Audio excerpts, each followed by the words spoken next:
Welcome to the Bite-Sized Brilliance Podcast, my friends. I am Dr. April Darley, and today I want to talk to you about emotional flashbacks. Why do we have them, and what do we do when they pop up? Great questions, so let's dive right in.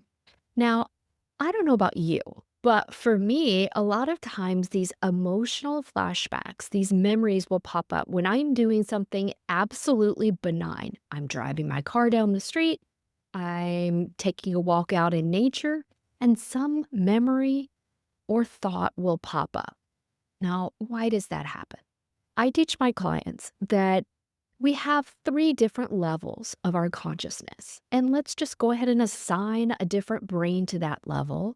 And these different brains have different personalities. You have a logical brain, an emotional brain, and a survival brain. Now, if we were to actually look at the anatomy of your brain, the hippocampus, which is responsible for memory, is in that emotional brain. You also have the amygdala, which is your fear detector, right beside it. It's not anatomically correct, but in my system, the amygdala and your brainstem combine your survival brain because they're both looking out for your best interest and keeping you alive. But for the sake of this conversation, when we're talking about memory, it's the amygdala that's going to tag a memory with a certain emotion. And it's the hippocampus that's going to recall that memory. So when we have these sudden emotional flashbacks, it's not an accident. It's not a random fluke of your brain. There is something in your environment, either internal or external, that has triggered the hippocampus and amygdala to fire up a well-worn neuroplastic pathway and open up that memory as if it were a video or Word document. And this is how your brain works when you open up that file. Your brain will replay the last saved version of that file. Now, if you do any kind of mind-body work or you become a client of mine or you do any sort of somatic work, it is possible to edit the file and take the emotional tagging or the emotional charge off a particular memory. So sometimes you can remove the trigger.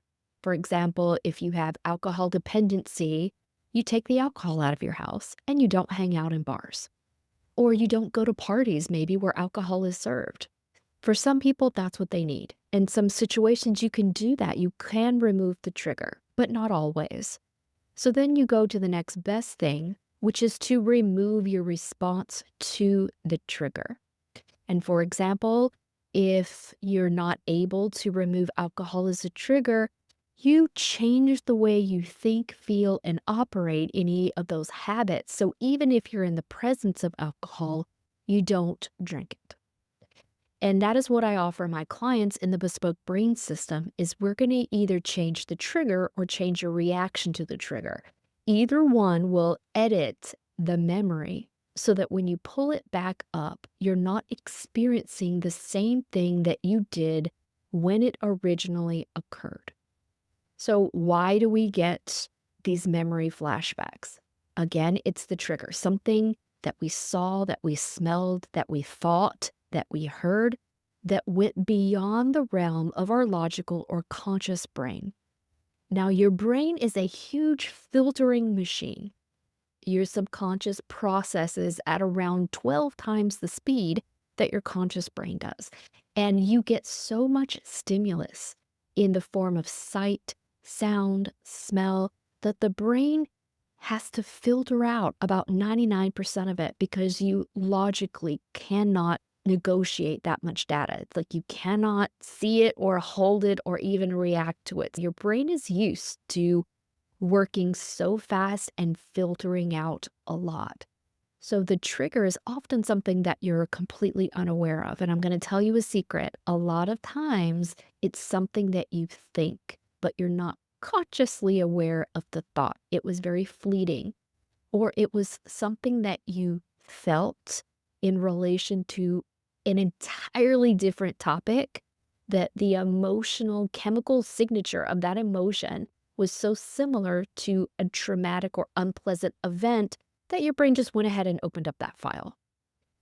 And that emotional brain, that hippocampus, has no concept of time. It doesn't know that you're not currently in that situation anymore. And that is why people can get stuck in trauma loops or thought emotion loops, because a thought can generate an emotion can have a feedback response and generate a thought. And the more you feed thoughts that elicit certain emotions and vice versa, the more these loops continue, and you can get stuck in a thought emotion loop for minutes, hours, days, or even weeks. That is not what you want. What do? We have to break the loop, and that is easier for some people than others. There are tips and tricks and techniques that you can do to break the loop, but awareness that the loop is happening is one of the fastest ways to break it.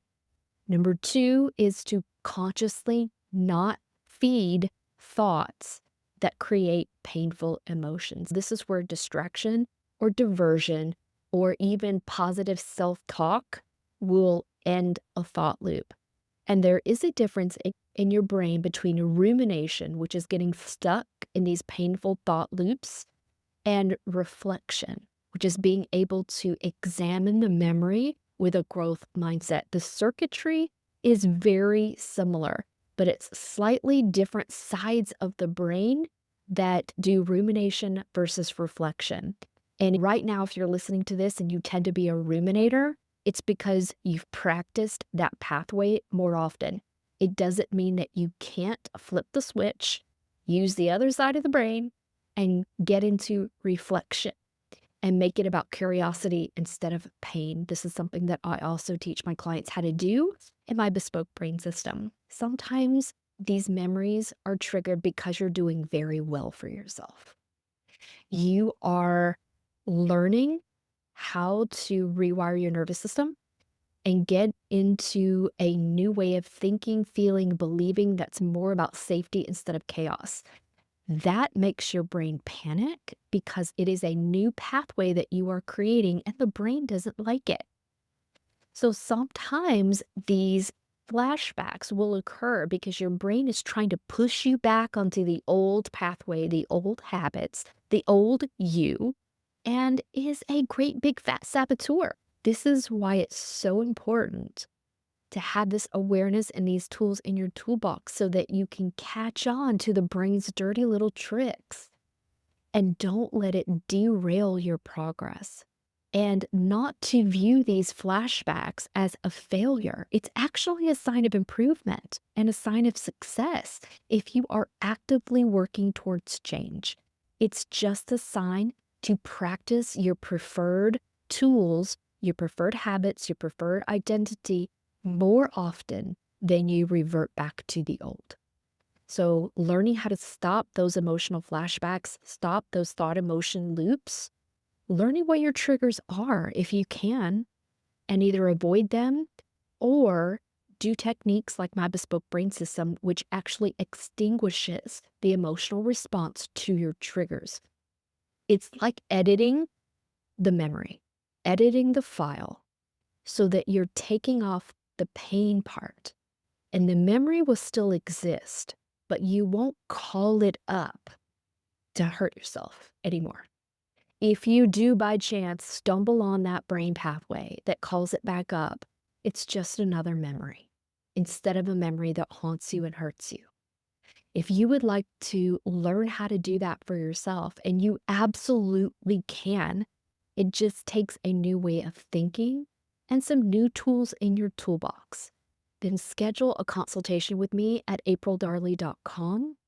And I will talk to you about the different ways that I use to build this emotional resilience, to build these new neuroplastic pathways in your brain that you can do that will shift you away from thought loops and rumination and teach you how to use the side of your brain that is all about reflection and growth.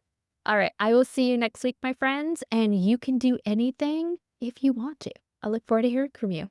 Bye-bye.